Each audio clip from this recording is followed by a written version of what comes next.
Tiffin service. वैसे आज जो मैं कहानी बताने जा रही हूँ वो कहानी ना होकर मेरा खुद का एक अनुभव है और इसमें मुख्य पात्र की गरिमा को बनाए रखने के लिए मैंने उसका नाम बदल दिया है।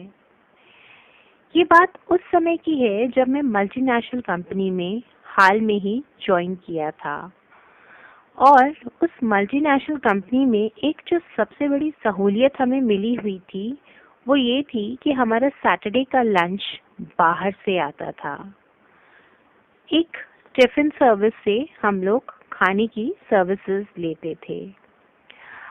अब मुझे ज्वाइन करे हुए लगभग 1 सवा महीना हो चुका था और इस समय उस टिफिन सर्विस प्रोवाइडर की पेमेंट ड्यू थी। क्योंकि मैं अपने ऑफिस की अकेली फीमेल स्टाफ थी तो मुझे खाने के बारे में फीडबैक देने की जिम्मेदारी दी गई थी और मुझसे बोल दिया गया था कि एक मेल आएंगे जिन्हें टिफिन की पेमेंट करनी होगी। पर आज वो मेल सर्विस प्रोवाइडर नहीं आए थे बल्कि उनकी जगह उनकी वाइफ आई थी।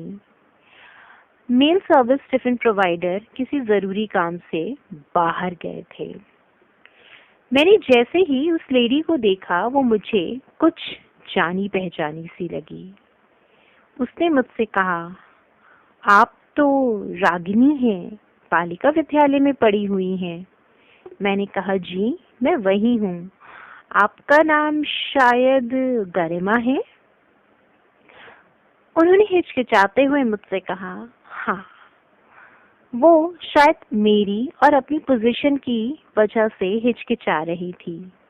उस फर्क को देखकर गरिमा मेरे साथ सेम क्लास में पढ़ी थी और हम लोग 12th तक साथ पढ़े थे।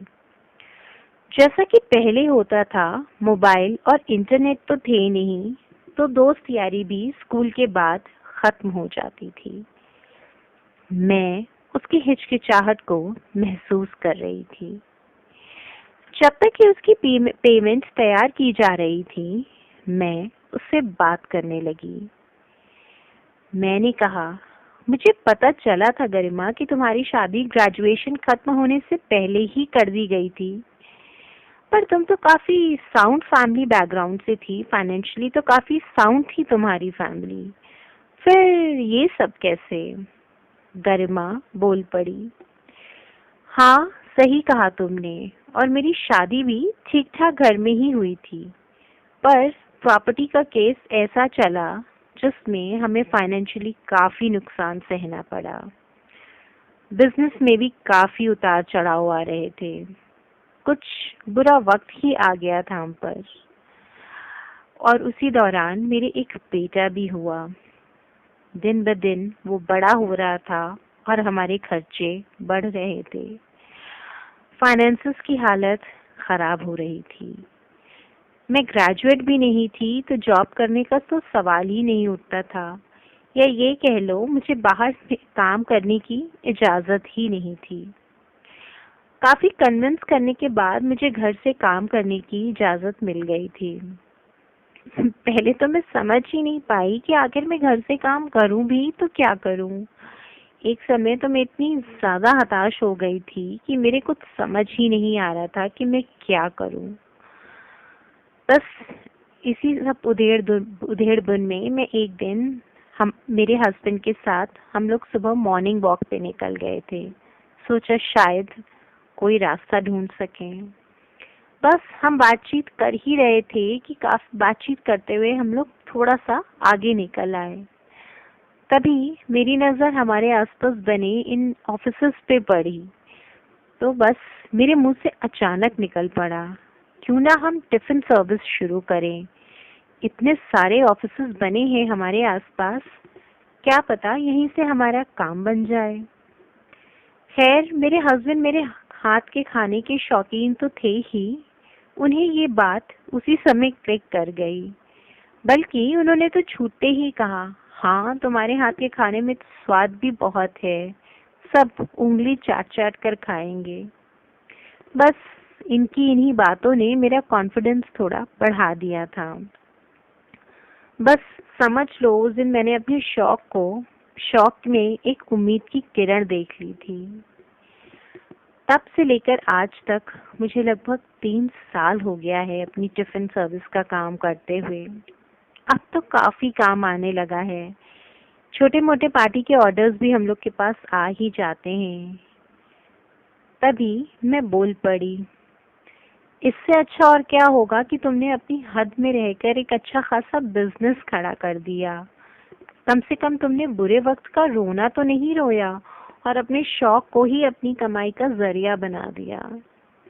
मेरी इन विश्वास भरी बातों से गरिमा की आंख में आंसू आ गए थे। आंसू भरी आंखों से वो बोली, शागिनी, जिस दिन मैं पहला टिफिन सर्विस का ऑर्डर पूरा कर रही थी, उस दिन मेरा दिल इतनी जोरों से धड़क रहा था कि लग रहा था बाहर ही निकल के आ जाएगा।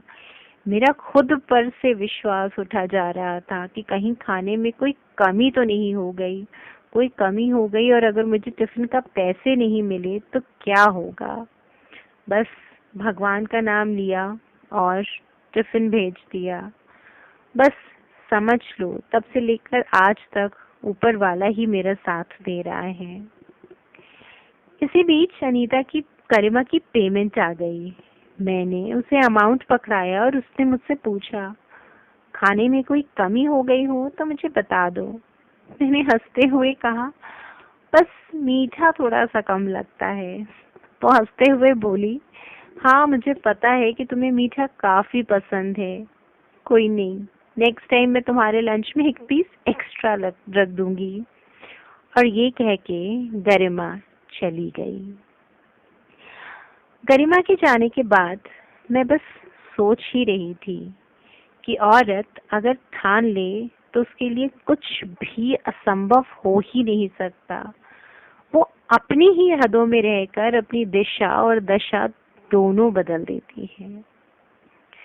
अगर आपको ये अनुभव या कहें कि ये कहानी अच्छी लगी हो तो please do like and subscribe my channel. Thank you.